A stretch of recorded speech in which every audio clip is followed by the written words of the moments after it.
Fala, meus queridos! Tudo bom com vocês?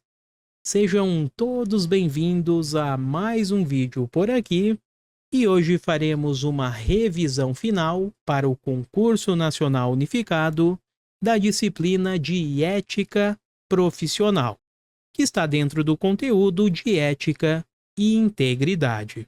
Analisaremos o Decreto 1171 de 1994.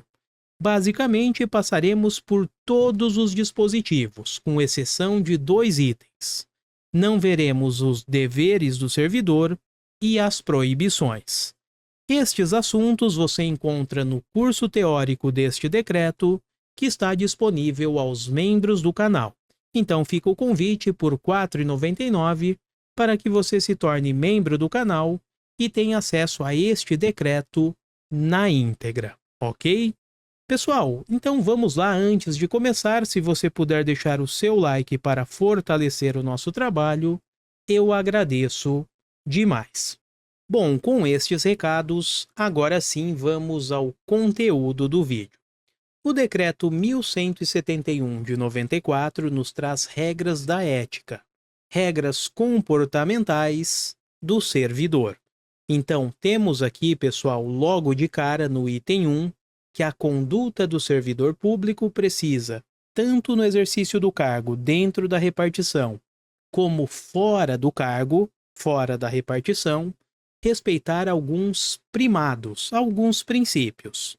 São eles: zelo, eficácia, decoro, dignidade e consciência dos princípios morais.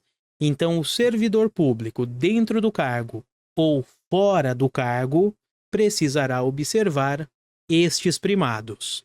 E temos um macete, galera. O servidor precisa observar o Zé de Dico, Z de zelo, este E de eficácia, o D de decoro, o D de dignidade e o CO de consciência dos princípios morais. Então, servidor, respeite estes primados. Respeitando esta ideia, ele estará preservando a honra e tradição do serviço público. É justamente o que nos diz o item 1. Vamos à leitura. A dignidade, o decoro, o zelo, a eficácia e a consciência dos princípios morais são primados maiores que devem nortear o servidor público, seja no exercício do cargo ou função, ou fora dele, já que refletirá o exercício da vocação do próprio poder estatal. Seus atos, comportamentos e atitudes serão direcionados para a preservação da honra e da tradição dos serviços públicos. Vamos ao item 2. O nosso servidor, além de respeitar estes primados, precisará atuar sempre de forma ética. Então, durante a sua atuação, o servidor não poderá desprezar o elemento ético. A ética, a honestidade, precisa sempre estar presente na sua atuação. E o servidor precisará decidir entre o legal e o ilegal, o justo daquilo que é injusto, o conveniente do inconveniente, o oportuno do inoportuno e, principalmente, distinguir, diferenciar o que é honesto daquilo que é desonesto. Atuando desta forma, ele estará respeitando os princípios da administração pública, a ideia do LIMP, ou seja, princípio da legalidade, impessoalidade, moralidade, publicidade e eficiência. E mais, pessoal, o servidor estará atuando de forma proba e honesta. Sendo assim, evitamos a prática de improbidade administrativa, que poderia levar à suspensão dos direitos políticos, à perda da função pública, à indisponibilidade de bens, o ressarcimento ao erário e até mesmo, se fosse o caso, uma ação penal, então sem prejuízo da ação penal cabível. Encontramos esta ideia no inciso 2º, no item 2. O servidor público não poderá jamais desprezar o elemento ético de sua conduta. Assim, não terá que decidir somente entre o legal e o ilegal, o justo e o injusto, o conveniente e o inconveniente, o oportuno e o inoportuno, mas, principalmente, entre o honesto e o desonesto, consoante as regras contidas no artigo 37 caput, que traz a ideia do limpe destes princípios que analisamos, e parágrafo 4º da Constituição Federal. Neste ponto, temos a ideia de improbidade administrativa. Avançando, vamos para o item 3, que nos traz a ideia de moralidade dentro da administração pública. Então, temos uma moralidade administrativa. A moralidade na administração pública não se limita, não se restringe a diferenciar o bem e o mal, ou seja, o legal do ilegal. Vai além, pessoal, faremos esta distinção como servidores, porém a finalidade do ato praticado pelo servidor, o fim do ato do servidor, precisa ser sempre o bem comum, sempre o bem-estar da coletividade. E ao equilibrarmos estes dois pontos numa balança, a legalidade do ato praticado e a sua finalidade, teremos então a moralidade do ato administrativo.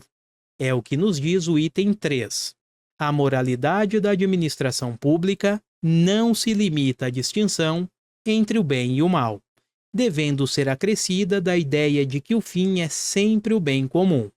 O equilíbrio entre a legalidade e a finalidade na conduta do servidor público é que poderá consolidar a moralidade do ato administrativo.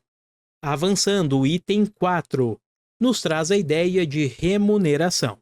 A remuneração do servidor será custeada por tributos, tributos que são pagos diretamente ou indiretamente em nossa sociedade.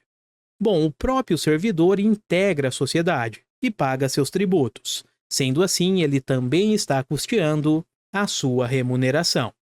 Bom, se a sociedade está remunerando o servidor, ela exige uma contrapartida. E contrapartida bastante simples. Basta que o servidor atue com moralidade, com honestidade. Então, a presença de moralidade na atuação do servidor é um elemento inseparável, indissociável de sua finalidade. Em outras palavras, a atuação do servidor precisa ter como ponto central a moralidade. E teremos que, se esta finalidade for cumprida, for observada, o ato será considerado legal. Então teremos que aquele ato erigiu-se, ele foi moldado na ideia de legalidade. É o que nos diz o item 4, vamos a ele. A remuneração do servidor público é custeada pelos tributos pagos direta ou indiretamente por todos, até por ele próprio. E por isso se exige como contrapartida que a moralidade administrativa se integre no direito, como elemento indissociável de sua aplicação e de sua finalidade, erigindo-se como consequência em fator de legalidade. Avançando, meus queridos, item 5 no pique, tá?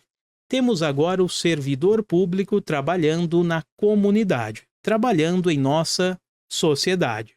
Então, o trabalho do servidor na comunidade refletirá o bem-estar de toda uma sociedade e do próprio servidor público. Temos que o êxito do trabalho do servidor dentro desta comunidade acaba sendo o seu maior patrimônio. É o que nos diz o item 5.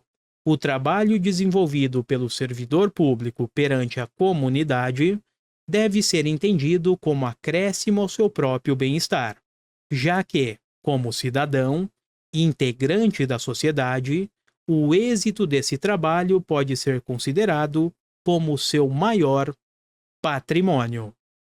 Continuando, falaremos de função pública. A função pública desempenhada pelo servidor exige profissionalismo, então precisaremos de um exercício profissional por parte do servidor. E este profissionalismo atinge a vida funcional, dentro da repartição, agora cuidado, atinge também a vida particular, ou seja, Os atos praticados, mesmo que na vida privada, acabam interferindo no conceito de vida funcional. Então, os atos na vida particular praticados pelo servidor podem influenciar e interferir no conceito de vida funcional. Isso é o que nos diz o item 6. A função pública deve ser tida como exercício profissional e, portanto, se integra na vida particular de cada servidor público. Assim, os fatos e atos verificados na conduta do dia a dia, em sua vida privada, poderão acrescer ou diminuir o seu bom conceito na vida funcional. Continuando, o item 7 nos traz a ideia de publicidade. Os atos praticados pelo servidor, como regra geral, precisam ganhar publicidade. Esta é a regra. E esta publicidade garante a eficácia do ato praticado e a sua moralidade. Ausente ou omissa a publicidade, teremos um comprometimento ético contra o bem comum. Estará sendo antiético aquele que tinha como obrigação dar publicidade ao ato e não o fez. Agora, de forma excepcional, alguns atos não ganharão publicidade. Isso porque estamos diante de exceções à publicidade. São eles, pessoal, atos envolvendo segurança nacional, investigações policiais e interesse superior do Estado ou da administração pública. Nestes casos, teremos processos correndo de modo sigiloso, ou seja, eles não ganharão publicidade. É o que nos diz o item 7. Salvo os casos de segurança nacional, investigações policiais ou interesse superior do Estado e da administração pública, a serem preservados em processo previamente declarado sigiloso, nos termos da lei, a publicidade de qualquer ato administrativo constitui requisito de eficácia e moralidade, ensejando sua omissão comprometimento ético contra o bem comum, imputável a quem a negar. Vamos agora para o item 8º. Ele nos traz a ideia de verdade. Então, todos os usuários do serviço público têm o direito à verdade. Então, todas as pessoas precisam conhecer a verdade sobre os atos praticados pela administração. Direito à verdade, sempre, ficando assim vedado ao servidor omiti-la ou falseá-la. Em outras palavras, servidor, diga sempre a verdade, mesmo que ao dizer a verdade estejamos contrariando o interesse da administração ou do próprio interessado.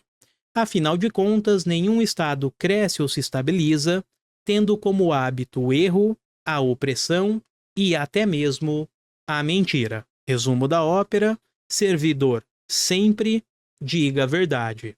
É o que nos diz o item 8º. Toda pessoa tem direito à verdade. O servidor não pode omiti-la ou falseá-la, ainda que contrária aos interesses da própria pessoa interessada ou da administração pública. Nenhum Estado pode crescer ou estabilizar-se sobre o poder corruptivo do hábito do erro, da opressão ou da mentira, que sempre aniquilam até mesmo a dignidade humana, quanto mais a de uma nação. Já o item 9 traz o tratamento que o usuário do serviço público precisa receber. Temos que a nossa atuação, o nosso tratamento com o usuário do serviço público precisa ser cortês, cuidadoso e com boa vontade. Precisamos ser proativos. Tratar o usuário do serviço público mal enseja dano moral e ainda ao patrimônio público. E este dano acaba afetando a noção de Estado e também ofende as pessoas, aquelas pessoas que dedicaram seu tempo, sua inteligência e os seus esforços para a construção de um patrimônio e um serviço público de qualidade. É o que nos diz o item 9. A cortesia, a boa vontade, o cuidado e o tempo dedicado ao serviço público caracterizam o esforço pela disciplina. Tratar mal uma pessoa que paga seus tributos direta ou indiretamente significa causar-lhe dano moral. Da mesma forma, causar dano a qualquer bem pertencente ao patrimônio público, deteriorando-o por descuido ou má vontade, não constitui apenas uma ofensa ao equipamento e às instalações ou ao Estado, mas a todos os homens de boa vontade que dedicaram sua inteligência, seu tempo, suas esperanças e seus esforços para construí-los. Avançando, pessoal, item 10 agora. Bom, o servidor público não pode procrastinar. Então fica proibido ao servidor deixar as pessoas à espera de solução. Isso gera filas e um atraso na prestação do serviço público, o que acaba sendo uma postura antiética, desumana e que pode gerar um grave dano moral ao usuário do serviço. Então o item 10 nos diz: deixar o servidor público, qualquer pessoa à espera de solução, que compete ao setor em que exerça suas funções, permitindo a formação de longas filas ou qualquer outra espécie de atraso na prestação do serviço, não caracteriza apenas atitude contra a ética ou ato de desumanidade, mas, principalmente, grave dano moral aos usuários dos serviços públicos. Temos no item 11 a ideia de ordens legais. O servidor deve cumprir rigorosamente as ordens legais, evitando assim uma conduta negligente, o que causa repetidos erros, descasos e desvios, que são difíceis de corrigir e caracterizam a imprudência do servidor no desempenho da função pública. É o que nos diz o item 11. O servidor deve prestar toda a sua atenção às ordens legais de seus superiores, velando atentamente por seu cumprimento e, assim, evitando a conduta negligente.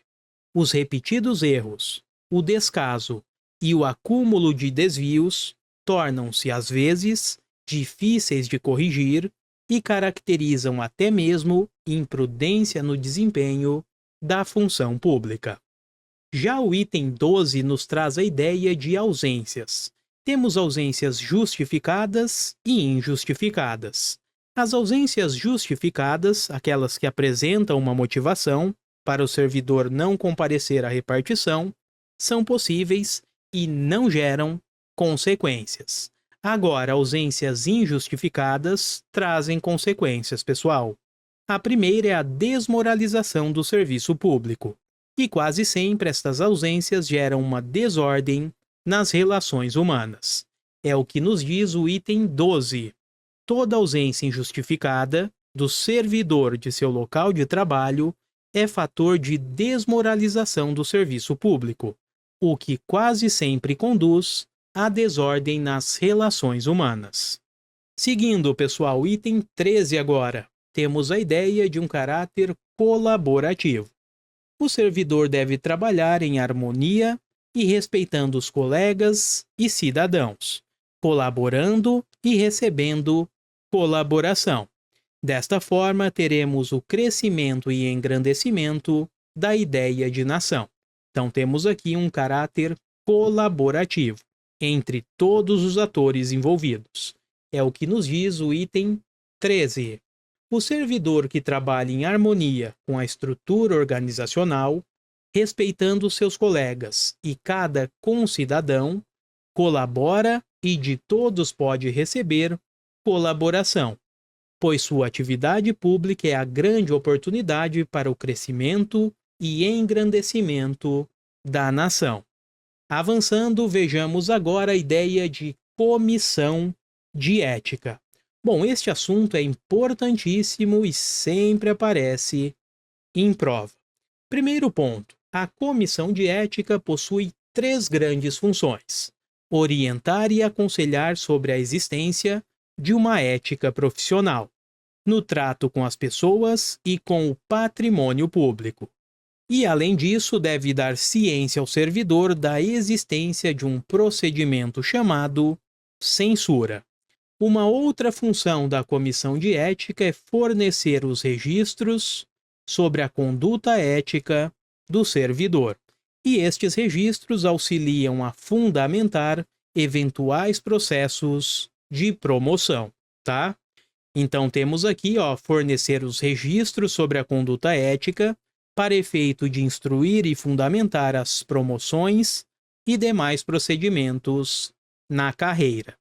E para fechar, temos a principal função da comissão de ética, pelo menos para fins de prova, que é a aplicação de uma penalidade apenas, a penalidade de censura. E para você não esquecer mais, comissão de ética começa com C e E, né? Comissão de ética. Esta comissão de ética aplica apenas uma penalidade. Vamos pegar as duas iniciais, o C e o E. Então temos que a comissão de ética só aplica a penalidade de censura. Gravem esta informação. Apenas a penalidade de censura. Esta penalidade será aplicada ao servidor. E nos diz o decreto que servidor é aquele que presta serviço permanente, de modo temporário ou até mesmo excepcional, por força de lei, contrato ou qualquer outro ato.